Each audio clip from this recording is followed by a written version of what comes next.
As you can see guys, nakita niyo naman yung picture ko kanino dyan. So, graduating student na po ako. Sana po may mag-congrats naman po sa akin ngayon. Dahil, ang akin pong ang gusto ko po maging a vlogger. Sana po ay mag-ano po kayo sa akin. Sana po kayo maalis sa inyo kasi naman mag-congrats sa akin. Dahil graduating student na po ako, nakita nyo na, at inuulit ko po, nakita nyo naman po yung picture ko kanina na pinicturean ko. Cellphone po yung pinicture, pero may photographer po sa amin na nagpicture. Kaya po sa iba po ako nakatingin, doon po ako sa photographer nakatingin.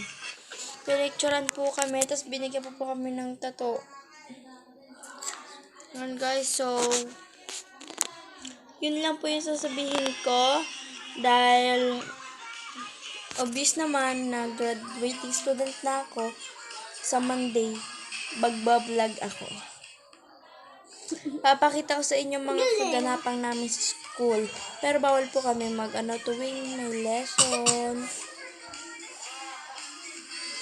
So, magbablog po ako papunta sa school.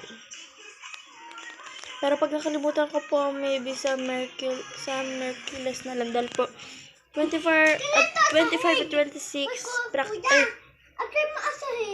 25 at 26 ay exam po namin ng 4th quarter. 26 sa 27 po kami ay may practice po kami na kanta. Pero hindi ko po mapapractice yung yung aming practice. Bye-bye guys. Magpa-practice po kami sa Wednesday. Pero hindi ko pa po sure kung nadadala ko po dahil po minsan po nakakalimutan ko po ang cellphone ko. At bawal po kami mag-vlog doon. Marami po kami andun. After na lang po kami ng practice Bye guys!